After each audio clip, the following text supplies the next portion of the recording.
Hey guys, we are here for our very first Zoom, and I'm so honored and privileged to bring on Teresa and Mike Bell. Teresa's actually been on several of our in-person training sessions, and it's been just a wealth of information. And we thought we'd do something a little different this time. That way, nobody has to travel or go anywhere or take time out on their day. And thought we'd do a Zoom. So this Zoom will be about 30 minutes, and Teresa's going to share with us, as you can see on the screen, garden go-tos. And so these are basic things that might come up when you're gardening. And Teresa, welcome. Well, thank you. Glad to be here. Yeah, I'm just going to give you the whole floor, so we'll just jump right into it. And Teresa, take it away, my friend. All righty. Well, hello, everyone. I just start out with saying I talk fast. I know that, but that's why this recording is so because you can stop it and take any notes that you want. And you can always ask questions later sometime. So I'm just going to jump right in with sharing my screen. Is it already shared? Yeah. All right. Okay, sharing my screen. Okay, so we're talking about garden go-tos. And so when I was thinking about what you have to have for gardening, what I came up with was four. Oops, I already went two. There we go. 5 categories: soil, fertilizer, weeds, pests, and then of course some people were asking questions about those wonderful four-legged creatures that like to share our produce. And so we're going to talk about Bambi and friends as well. So we'll try to cover some basics on this, or at least something to get you to start thinking about things on what you should be doing. But first, I thought it would just be good to show that there are all kinds of gardening. And these are all different things. Somebody have heard of aquaponic. I think John and Robin and I'm sorry, I'm not being John and Robin Hamrick are doing the aquaponic.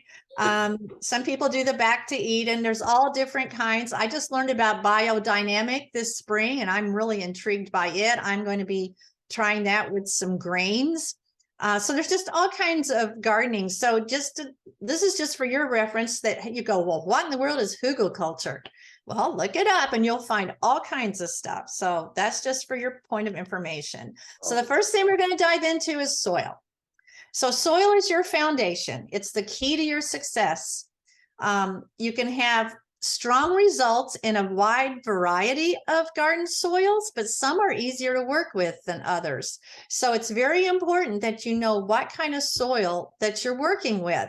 And I understand if you're doing container gardening, that's a lot different than when you're in a raised bed or in a bed that's in the ground.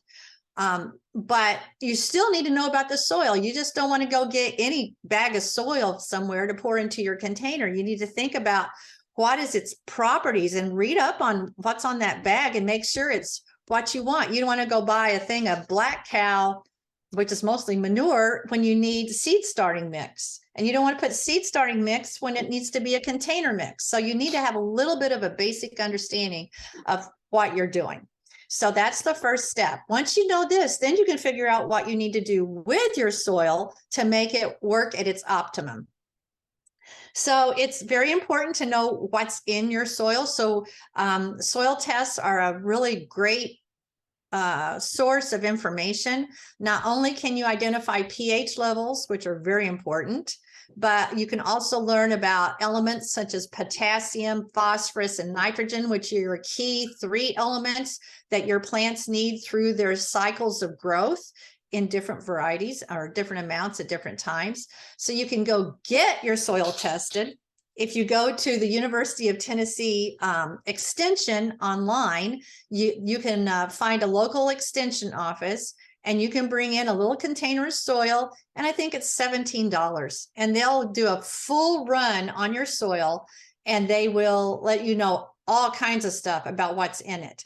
Now, the caveat for that, let me say also, you can buy a soil test kit like at Home Depot or Lowe's, or probably even at Tractor Supply maybe, and you can do your own soil testing. And so all of that's really good. The caveat is that even though the test may tell you that you have an element in your soil, it may not be in a form that your plants can absorb. Mm. So that's great. That's why you have to learn to know your plants. You need to know the different species of your plants to make sure you know when they start getting weak in a particular element that they look this way. And that way, that's your key to maybe start supplementing the soil around them to give them more of that element. Cool. That's The awesome. soil pH. So most plants like a pH between 5.5 and 6.5. But some like it more alkaline and some like it more acidic. And so I will say my blueberry bushes have yet to be happy. And I've been working on them for 4 years. And my soil is incrementally getting more acidic. It's still not where it needs to be. So it's really good to know your pH, because then you kind of know what you're working with. Some plants are particular and they just won't work right if they're not in the right pH. So that's part of what your soil test shows. And then the soil types, then there's 3 kinds: clay, sand, and loamy. So if your soil is loamy, that's like heaven. That's perfect. That's what you love, because it means it's very workable. It's got organic matter in it. It is rich with nutrients and the plants love it. And it's going to drain well. It's going to hold water well when you water it. So it's just kind of like I guess it's like this is too hard, this is too soft, and this is just right. Well, that loam is just right.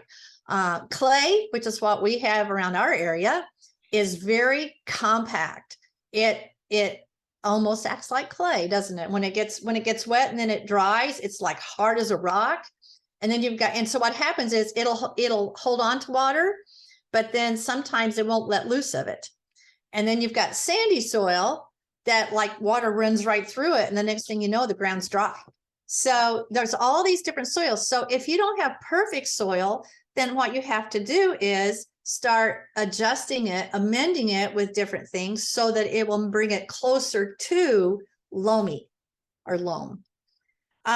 So the soil type, that clay, sand, or loam, is going to impact what happens when you water. So like the clay soil, like I was saying, it'll hold more water. But if it stays wet too long, then some plants, their roots don't like being wet and they'll start drooping and getting yellow and stuff. Okay. It's root issues. Sandy soils allow the water to drain very quickly, but they dry out more quickly, like I mentioned. But loam soils have a really great balance of holding that water and also allowing the drainage. So the plants get the moisture without getting drowned in their roots. The soil type also impacts fertility.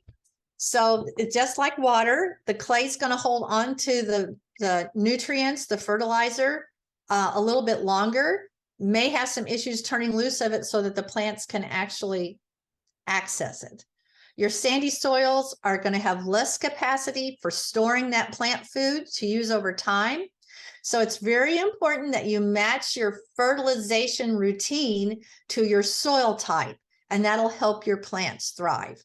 So for instance, sandy soils, if you fertilize with a weaker solution more often, that might be what you need to do, but since it flows through so quickly.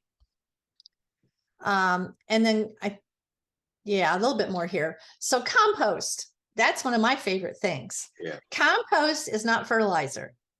Compost is organic matter that includes both plant matter and manure. And it's all mixed together and it's decomposed and it's this wonderful organic matter. It has a little bit of fertilizer in it, and your plants will be happier when you're using compost.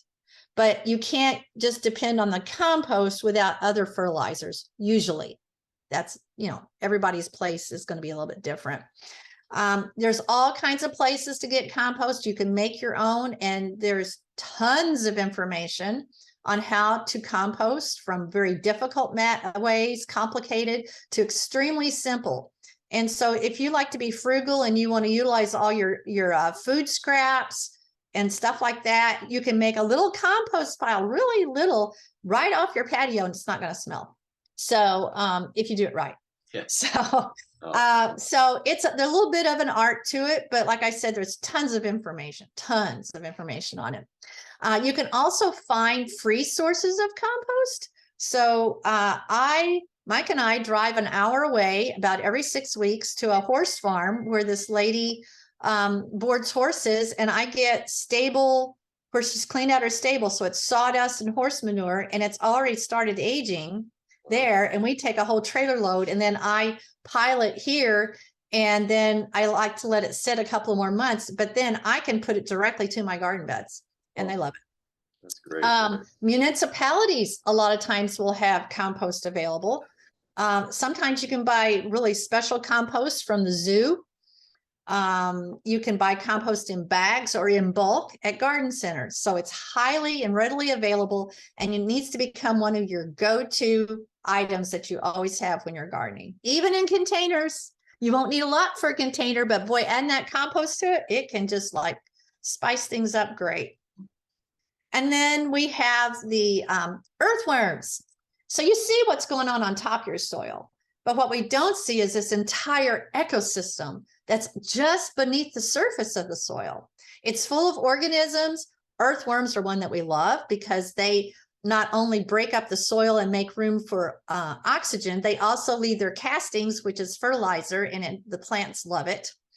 So they're all very wonderful parts of our ecosystem in our gardens. We're probably less likely to think of insects or fungi, however you say that, and the good bacteria that we can't see in the soil, but they're incredibly important to the fruitfulness of our plants. So these unseen garden heroes, what one person called them, that's what supports your plants. So to keep the underground ecosystem thriving, can I just underline, don't use pesticides. Don't use pesticides. I know there's bugs that we're going to have to deal with, and we're going to talk about that later, but there are ways to deal with them without killing these organisms that are supposed to help our plants. That's great. Next item on soil is mulch. Mm. Is that one of my topics? I feel like I'm going a long time on this one, but hopefully I'm good. Okay, we're good. So mulch is incredibly invaluable. So first thing I'm going to say, when it comes to gardening, we're not talking about the colored mulch that you buy to put around your trees in your yard. Okay, we're not talking about that wood stuff that has dye on it. That's not what I'm talking about with mulch. I'm talking about organic matter that you're going to lay on top of your ground, hopefully around your plants and in your paths, and it has several purposes. First, it's going to preserve your soil moisture. So you can water your garden and have all that bare soil between all your plants, and it's going to dry out lickety-split when you're in this Tennessee heat before the day's over easily.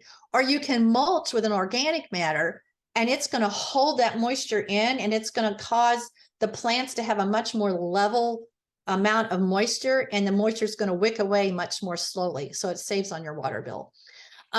Also, it retards weed seed germination. And you can't help but get weed seeds in your garden. Birds are going to drop weed seeds in your garden. They're going to blow in the wind.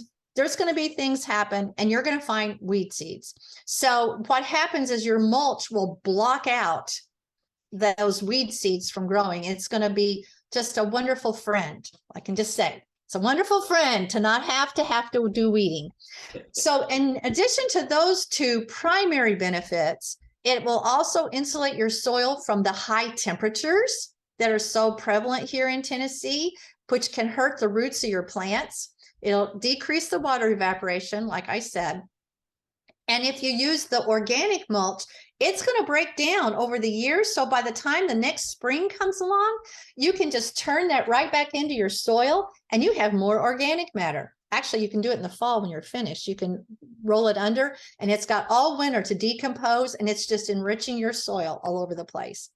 So there's all kinds of mulches that you can use. I prefer straw.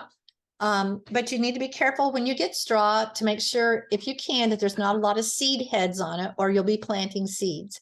But otherwise, straw is wonderful. And what I do is, and because I've got the room, not everybody can do this, but I try to utilize bales of straw for other things. So I'll buy them in the spring or early summer, They're sitting all summer. They're sitting through the winter. And by the next spring, when I'm planting, I have all this great semi-broken down plant matter that I can distribute among my plants. And so it's already almost broken down and it's just perfect. So I really, really, really like straw. But I'm saying you really, really, really don't want to use hay, because hay is seed, seed, seed. So don't put hay as a mulch. Yeah. And then you might just want to make sure to do a little research on your plants. Go to that wonderful place called Pinterest and look up mulching, whatever kind of species of plant you're talking about, and see what people suggest. And that can help you a lot. Awesome. All right, that's it on soil. All right. Oh, let me just say one more thing. I'll probably say it several times. We really think gardening's about the plants. The gardening's not about the plants. The gardening's about the soil. Everything is about the soil. So if we start getting that mindset, how can I build up my soil? How can I improve my soil? How can I make it better? Automatically, my fruit is going to be better. So that's the caveat. So that's the first section. So Ken? Yeah, thanks. I'm gonna do one quick question. Yeah. Connie lived on a farm, 50 acres. I lived in, a city, nothing but concrete. So this year we decided to do a couple of container gardens. And again, our container garden isn't but probably a foot high, So I'm just curious, as far as a percentage, and we may have messed up, but what we did was based on some Pinterest things and other things. We actually did a layer of cardboard. We did sticks, then we put leaves, organic matter that had been around the house for a year. And then on top of the leaves, we put soil. My question about soil is, since I only have that much space, about a foot in our container garden, what would be the percentage of soil you would suggest in a container garden that size? Wow. Well, you got to have enough for the roots. Yep. So it kind of depends on what you're planting there and how deep their roots go. That's true. Yeah. So if it was potatoes, you almost need all soil. Right. Right. Right. But if corn, their roots are very, very shallow. Okay. So you wouldn't need as much. So you have to really look and see what the makeup of the plant is. Right. But okay. Yeah, you did what I did. You kind of incorporated several methodologies, like it's kind of the lasagna method, and Exactly. it's also the weed barriers that's in the back to Eden, and it's also the hugelkultur that uses the sticks. So Right. that's what I do. I don't stick to one purist form. Right. I kind of take what feels is best and kind of put them all together. But I will say you need to look at the size of your container, and you need to have a hefty amount of soil because of those roots. Right. But I will also say, because you've got that leaf matter in there, Right. when you've got a lot of organic matter, it's amazing how plants can grow in that. So you can actually grow potatoes in straw. Wow. I mean, there's a whole thing of straw bale gardening where you plant stuff in bales of straw and it grows fine. Now it's supplemented with some particular kinds of fertilizer, but I'm just saying it's amazing how those plants can work with that medium. Right. Okay. All Thanks. right. I don't want to hold you up. Let's get on. Okay. Rolling on. Next topic is fertilizer. Yay. So we tend to think that fertilizer is what you feed the plants, but I'm going to go right back to what I said before. What you're doing is you're feeding the organisms under the ground that the plants feed upon. So it's all about the soil. There's synthetics that are granulated.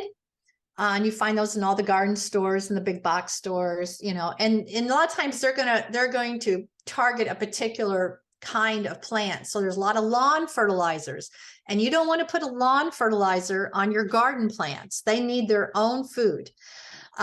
So I'm trying to think what else I need to say about that. Some are designated slow release, which means, and you'll see that a lot with Miracle Grow and Stay Green. They say they're slow release and they're going to fertilize for 3 months in that soil. So you need to be aware that if that's what you're going to choose to use, that you don't overfeed later because they're still working because of that slow release.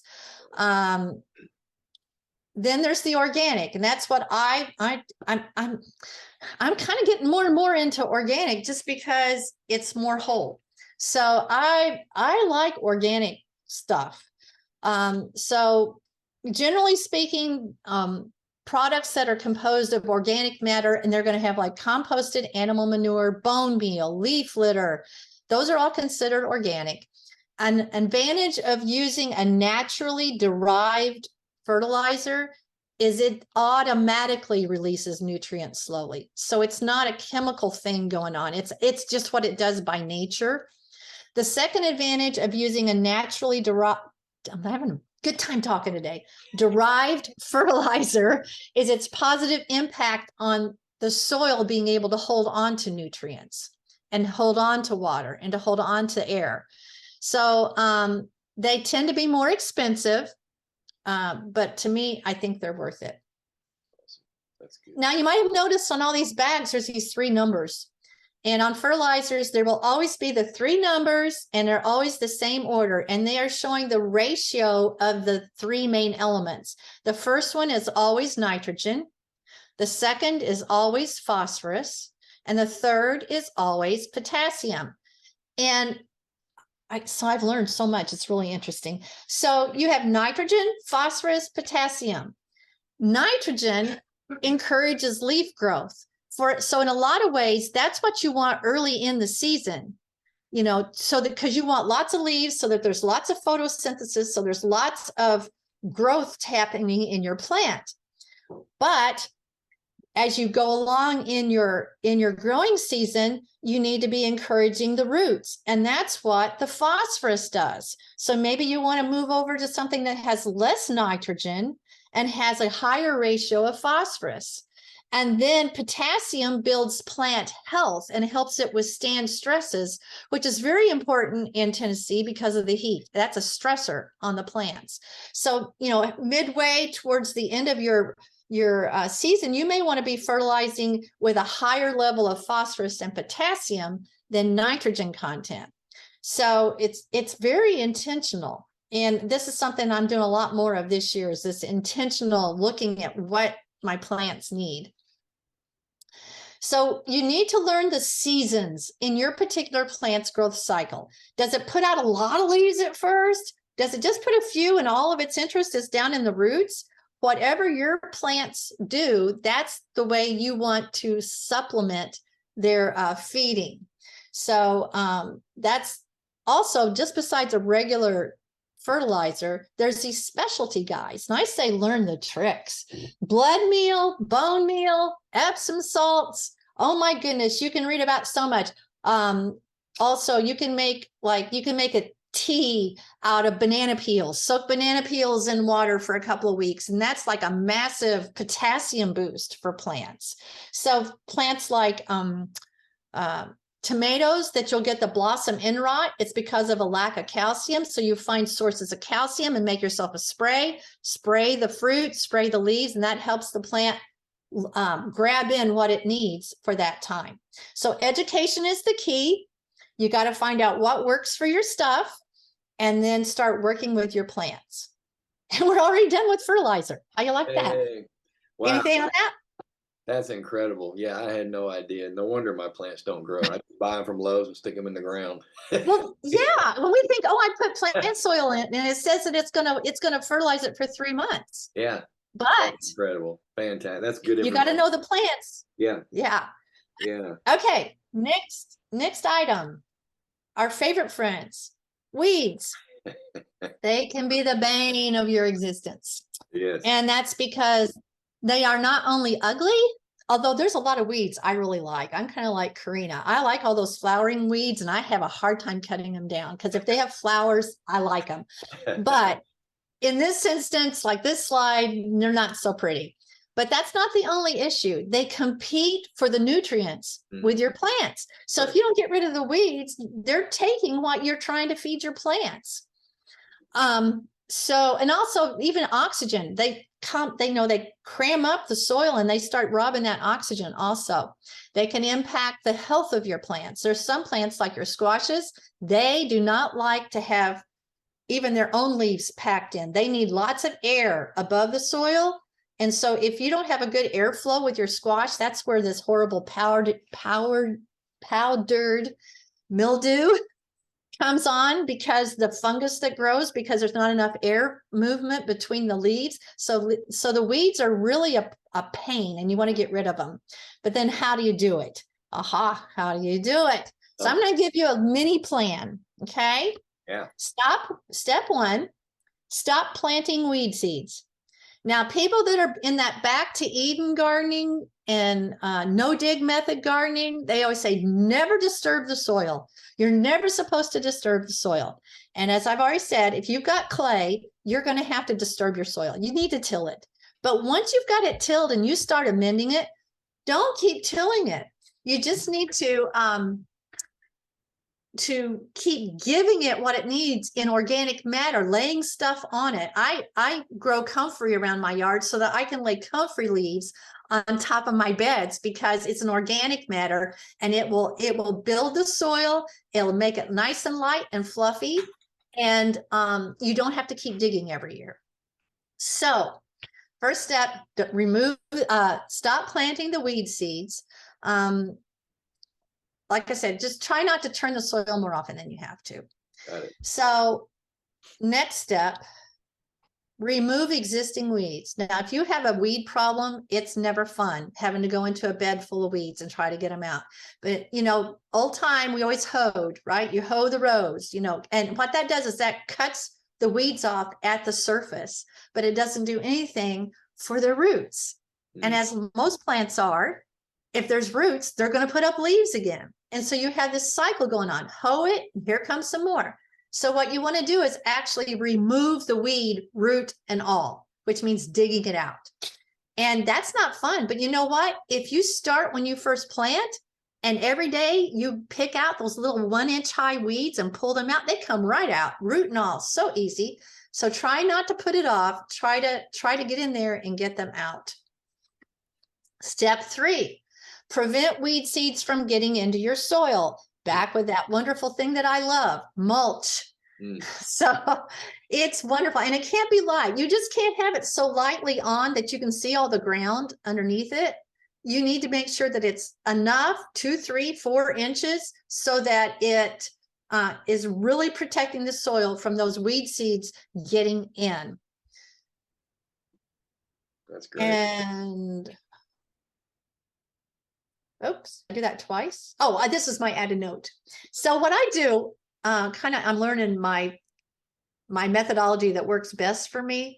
What I'm doing is I lay down cardboard between my rows and then cover that with mulch. And then I don't have to worry about my paths ever having weeds in them. But even around, like when you're starting your beds, you can lay down cardboard or newsprint, and then put your soil and stuff on top of that. And that will be a huge weed barrier if you have the cardboard down. Awesome. That's a wonderful thing about Amazon. You get lots of cardboard. That's true. So, and I will say the newsprint works. I did that the first year with my blueberry beds, and I just got newsprint, and I got a little wagon that I use, and I just filled it with water, and I would soak the newsprint in the water, throw it down, and then put all my stuff down. And it worked great for being a weed barrier. I never had problems with weeds. Awesome. Yeah. Step 4, consistency. Consistency is the key to everything in life, I think, but especially with weeds. So you could be out in your garden for an hour or 2 every week and try to get rid of all your weeds, or you could go through 10 to 15 minutes every day and get out those little boogers that are only a ½ inch tall and pull them out. Yeah. And so the more you do on a daily basis, walking through it, and you need to do that anyway. This is an aside. I know we're getting to pests, but you need to be doing a walkthrough every day wherever you have plants, and you need to pull the weeds. You need to check for pests. You need to get rid of the bugs. You need to check how they're doing. It makes it, if you see like something starting to not look healthy, give it what it needs. So those 10, 15 minutes every day, if you have a smaller garden, mine's more like an hour, then it does a world of good. So take the time. And one last thing, I believe, step 5, fall cover crops. Now you may think, I'm not a farmer. I have a few boxes, you know, or I just have a little bed. But fall cover crops are amazing because what you do is, if you're not doing succession planning and once you have your summer harvest, you're finished, plant a cover crop in your beds, even in your little containers. And what they do is they cover the soil with all the plants, and weed seeds can't get in. They have a couple of other benefits because, for instance, you can plant what they call annual rye or winter rye, and you can buy a little bag or little packet of seed. If you've got a little container, you can buy small amounts at these heirloom seed places, and you plant those. They're going to grow up. They're going to go dormant in the winter, you know, and then all you got to do is in the spring is just chop them down, and you've got all that root matter in the beds. It's going to just be part of your composting system. But they keep a lot of weeds out, and they help their soil. Like, it helps the soil not get so cold if you have really, really cold climates. And that's it on weeds. How are we doing on that? All right. You know what? All right. I think what we're going to do is we're going to stop now, and I'm going to redo another session, and you can go as long as you want, but we're down to 3 minutes here. Yeah. Yeah. So I don't want to rush, obviously. So this is fantastic information. So I'm going to stop the Zoom, but I'll try to send you another link here just shortly. Okay. Thanks, Teresa. Great. All right. Thanks. Bye. Bye.